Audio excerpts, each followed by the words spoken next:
Hello dear student, right. तो अभी हम लोग सीख रहे हैं रेशियो एनालिसिस। तो रेशियो में बैलेंस शीट रेशियो स्टार्ट करो बेसिक से में।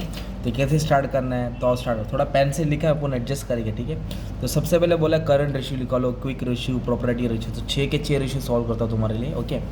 तो सबसे पहले क्या करने का, करंट रेशियो। तो आपको फॉर्मूला याद होना चाहिए। तो what is current ratio? Current ratio is equal to current assets divide by current liability. तो जो छोटा मोटा एसेट्स और छोटा मोटा लाइबिलिटी। तो करंट एसेट्स में क्या आता है मालूम है क्या? फिक्स एसेट और इन्वेस्टमेंट नहीं आता है, ठीक है। Stock, debtor, cash, bill, receivable, ये सब आता है ना। तो अभी तो फिलहाल क्वेश्चन में क्या दिया है? Stock, debtor, cash. ये अपना करंट एसेट होता है। तो मैं लिखूंगा stock plus debtor plus cash, okay. ये तुम्हारा करंट एसेट है। और क्या आएगा? बिल रिसीवेबल आएगा, एडवांस आएगा, प्रीपेड एक्सपेंस आएगा, बैंक बैलेंस आएगा ना, करंट एसेट। करंट लाइबिलिटीज में इधर दिया है, देखो लास्ट के दो नाम पढ़ो, क्रेडिटर्स एंड ओवरड्राफ्ट। ये तुम्हारा करंट लाइबिलिटीज है। क्या तुम्हारा करंट लाइबिलिटीज? तो इधर लिखेंगे क्रेडिटर्स और ओवरड्राफ्ट, ओडी लिख दिया, ठीक है मैं। और क्या आ सकता है? Creditors, bills paper, propose dividend, provision for tax, overdraft. ये तुम्हारा हो गया करंट लाइबिलिटीज। तो अब इसका अमाउंट लिखेंगे 75,000, ओके। 75 है, 1,20,000 है, और कितना है? 90,000। ये तुम्हारा हो गया करंट एसेट्स। और करंट लाइबिलिटीज कितना है? 55 और 20 है ना, 55 और 20। अभी क्या करेंगे? अब इन दोनों को ऐड कर देंगे। क्या कर देंगे? ऐड कर देंगे। तो 75,000 प्लस 1,20,000 प्लस 90, करंट एसेट हो गया 2,85,000। कितना हो गया? 2,85,000। और 55 और 20 कितना हो जाएगा? 65, 75। सिंपली क्या कर देने का? उसको डिवाइड कर देने का। क्या कर देना इसको? डिवाइड। तो 285,000 डिवाइड बाय 75,000। तो डिवाइड करके कितना आंसर आया? 3.8। कितना है? तो ऐसे लिखेंगे 3.8। तो फाइनल आंसर आएगा 3.8। फिर 2 डॉट डाल के 1 डालने का। तो ये होता है तुम्हारा ये होता है करंट एसेट होता है, और ये होता है तुम्हारा। तो करंट लायबिलिटीज 1 गुना है, तो करंट एसेट 3.8 टाइम्स है। तो ये हो गया ना एक। अगर करंट रेशियो आ गया ना तुमको, तो क्विक रेशियो भी आ जाएगा। तो क्विक रेशियो का और एक नाम है लिक्विड रेशियो। क्या बोलते हैं? या फिर एसिड रेशियो। क्या बोलेंगे? तो इसका फॉर्मूला है quick asset upon quick liability, quick assets upon quick liability. तो अब सुनो, क्विक रेशियो निकाल रहे हैं। क्विक एसेट्स में क्या आता है? जो करंट एसेट है ना, वो क्विक एसेट है तुम्हारा। सिर्फ स्टॉक, एडवांस, प्रीपेड को नहीं लेना है। किसको नहीं लेना है? स्टॉक, एडवांस, प्रीपेड नहीं लेना है। मतलब स्टॉक को कंसिडर नहीं करना है। प्रीपेड मतलब किसको नहीं लेना है? स्टॉक, एडवांस और प्रीपेड ये नहीं आएगा। तो क्या आएगा? डेटर आएगा और कैश आएगा, क्योंकि स्टॉक नॉन क्विक है। स्टॉक क्या है? Non quick. वैसे क्विक लायबिलिटी में सब आएगा, creditors, bills payable, outstanding expense, propose dividend, provision for tax. But overdraft नहीं आएगा। क्या नहीं आएगा? ओवरड्राफ्ट। ओवरड्राफ्ट छोड़ के सब क्विक लायबिलिटी थी जो तुरंत सेटल किया जाता है, राइट। तो इधर फिलहाल क्रेडिटर्स आएगा। क्या आएगा? क्योंकि बैंक ओवरड्राफ्ट नॉन क्विक होता है। क्या होता है? तो इधर लिखेंगे क्रेडिटर्स, सिंपल। अभी ये लिख दिया तो अमाउंट लिख देंगे। डेटर्स का अमाउंट कितना दिया है? 1,20,000 और 90,000। इधर लिखेंगे 1,20,000 और 90। और क्रेडिटर्स का अमाउंट कितना दिया है? 55,000। अब इसको क्या करेंगे? सॉल्व करेंगे। तो 1,20,000 और 90 को ऐड करेंगे तो 2,10,000 होएगा। अरे 55,000 कितना ये है? 55। तो इसको डिवाइड कर देंगे 55,000 से, तो आंसर आएगा 2,10,000 डिवाइड बाई 55,000। तो आंसर है 3.81। तो क्विक रेशियो कितना गया? 3.82 ले लिया मैंने, और इस टू 1 डाल देंगे। क्या डालेंगे? इस टू 1। ये हो गया तुम्हारा क्विक रेशियो। क्या हो गया? क्विक। तो नेक्स्ट क्या है? Stock working capital ratio. क्या है? Stock working capital ratio.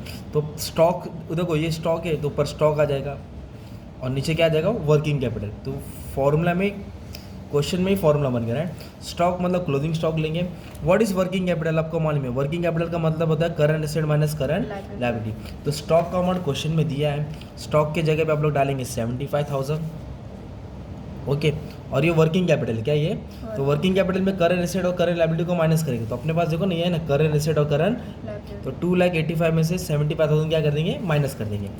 285 में से 75,000 क्या करेंगे? माइनस। तो अपने को वर्किंग कैपिटल मिल जाएगा। 285,000 में से 75,000 माइनस किया तो 2,10,000 कितना है? 2,10,000 क्या हो गया तुम्हारा? Current asset. क्या हो गया? वर्किंग कैपिटल आ गया। ये वर्किंग कैपिटल यहाँ लिखेंगे। तो वर्किंग कैपिटल कैसे है? Current asset minus current liability, जो तुम्हारे पास फर्स्ट वाले में था, दोनों का माइनस करके वर्किंग कैपिटल मिल गया। अभी सिंपली इसको सॉल्व करके आंसर इसको परसेंटेज में लेके आने का, ठीक है।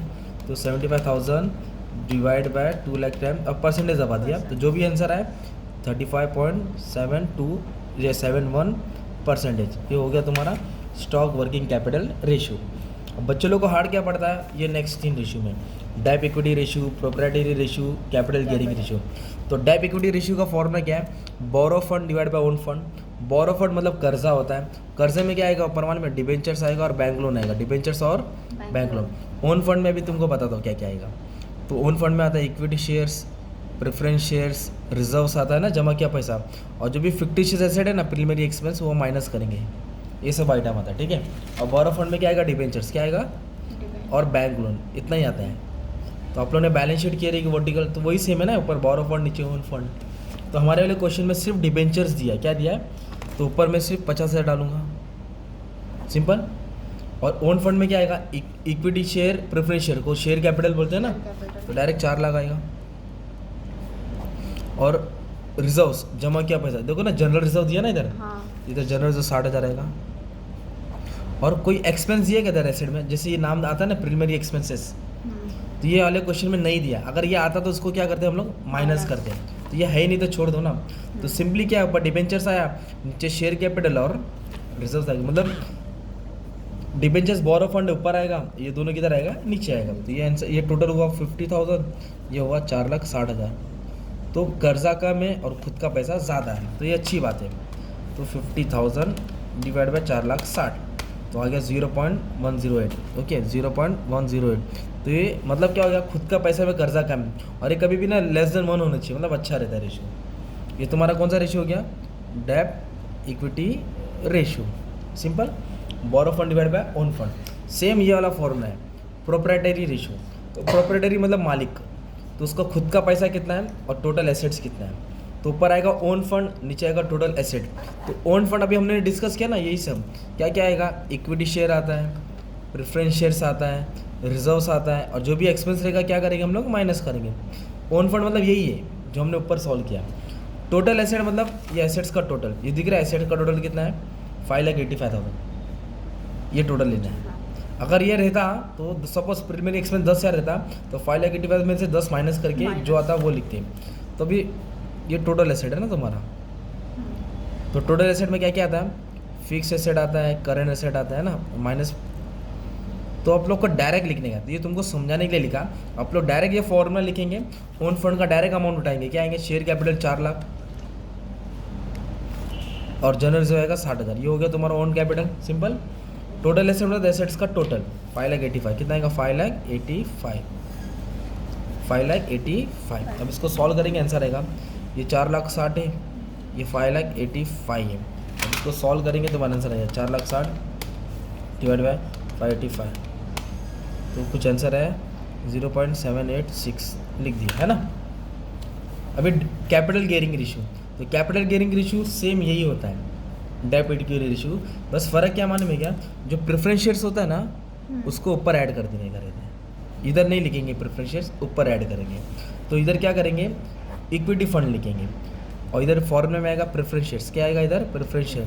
पर क्वेश्चन में तो प्रेफरेंस शेयर्स है ही नहीं, क्वेश्चन में प्रेफरेंस शेयर्स तो दिए नहीं है, तो सेम आंसर आना है। तो बोरो फंड में क्या आएगा तुम्हारा, डिबेंचर्स आएगा। बोरो फंड में क्या आ जाएगा तुम्हारा, डिबेंचर्स डाल देंगे। और इक्विटी फंड में क्या आएगा तुम्हारा, शेयर कैपिटल आएगा, क्या आएगा, वही शेयर कैपिटल मतलब इक्विटी शेयर आएगा, और माइनस वो जनरल जो ऐड होएगा, और ये एक्सपेंस क्या हो जाएगा तुम्हारा, माइनस हो जाएगा ना। ये एक्सपेंस रहता तो क्या होता था, माइनस। तो फिलहाल ये वाले सब में कैपिटल गियरिंग रेशियो में प्रेफरेंस शेयर्स नहीं दिया है, तो फिर इसका आंसर सेम आ जाएगा। अगर मान लो प्रेफरेंस शेयर्स दिया रहता, तो प्रेफरेंस शेयर्स को यहाँ नहीं लिखेंगे, ऊपर ऐड कर देंगे, यहाँ नहीं लिखेंगे और ऊपर ऐड कर देंगे, तो तुमको क्या मिलेगा, कैपिटल गियरिंग रेशियो मिल जाएगा। तो ये तुम्हारा रेशियो एनालिसिस का सम है। इस क्वेश्चन इसका स्क्रीनशॉट ले लो और ट्राई कर लेना, ठीक है। Thank you.